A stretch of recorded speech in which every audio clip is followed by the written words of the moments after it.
Hi, my name is Sam and I'm gonna show you how to learn. For this, I'm gonna use myself as an example and learn a new software I've never learned. It's called Substance Designer. It's for texturing 3D stuff. The focus of this channel will be how to think, how to learn. All the tricks are in the internet, and I think it's very important that if you're gonna have all this access to information, you should know how to learn. So the first step, let's set a goal. What are we going to do? I have a side project with my friends. It's called a Spotlight, and right now I need to do a floor with textures, and I decided it's gonna be a brick floor, and voila, I have the goal. This is going to be the goal. Second, I will not go directly to the program. I will study brick floors before even going to the program. I found these images and these are the observations that I have. Brick floors are not perfect.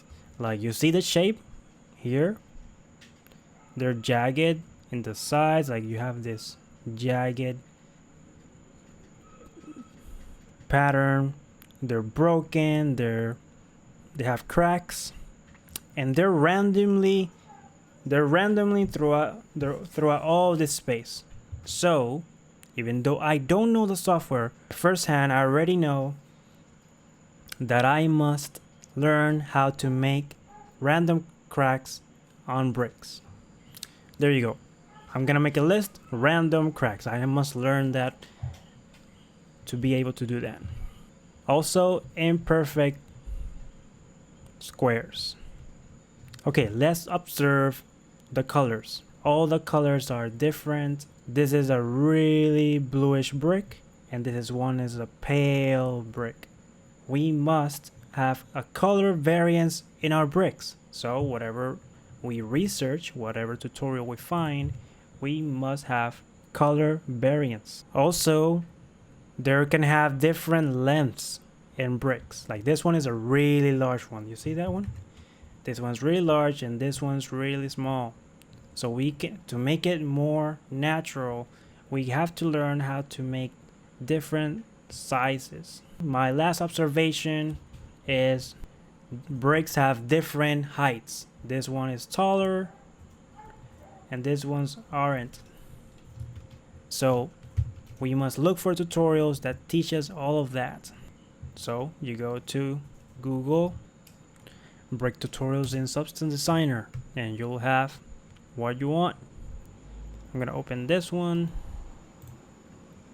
this one, this one, and whatever tutorial we find, we must search for those things that we pointed out. So this one has cracks, but it doesn't have random square sizes. So we can use this tutorial for the cracks. Here in this one, we have bricks that are in different heights. So here we can learn that. I haven't found one of color variance. Let's start with the first tutorial. Just open it. Now you can open the software. Obviously I can make a new document.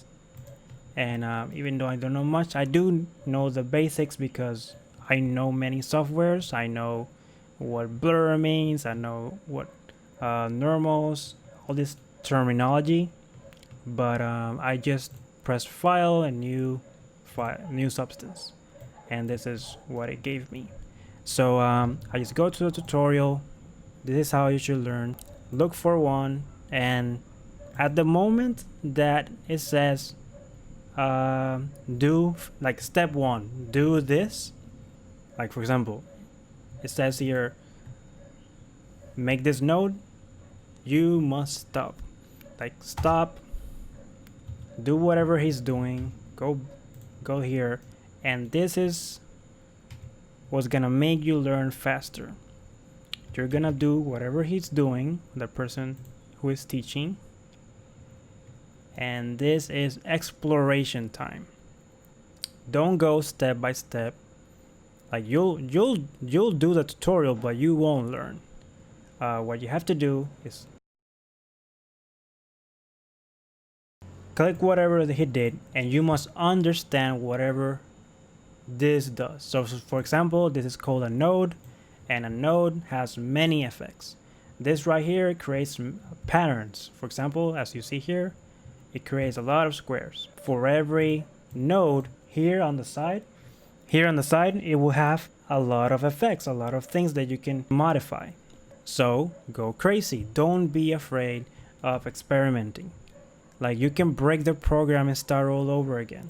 But what you have to do is interpret whatever these terms means and define them. Define them for you. Like, okay, this does that, this does this, and I don't know what I'm doing, but it's okay. It's part of the process. Learning is a slow process. You have to be very patient, because at the end of the day, if you learn this way, the benefit of this is that you can be independent, an independent thinker. Like, you can solve problems and you don't have to go step by step with someone for you to do something. And I think that's something that I always wished for, and I finally can do it. So here we have an effect. Go crazy. Like, what does this do? It creates more squares, but in X. Okay. And what does this do? Y. Okay. You can have bricks, you can have square, you can have this, and for you it will mean nothing. Another thing that will make you learn faster is actually writing. There's this saying that you learn through repetition, right? So for example, if you figure out something about this node, whatever this node means, whatever it does, if you go here, create a notepad, and you go out tile generator, and you define it by your own. In order to summarize it, you have to understand it.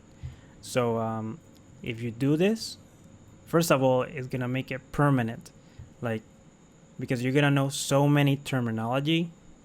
Writing it down and summarizing it will make you learn so much faster, and you'll remember for longer periods of time. What do I want you to take from today? First of all, if you're learning a software, it is a slow process. It's okay, it's normal. Second, go on exploration. Don't be afraid, break the program, write your analysis.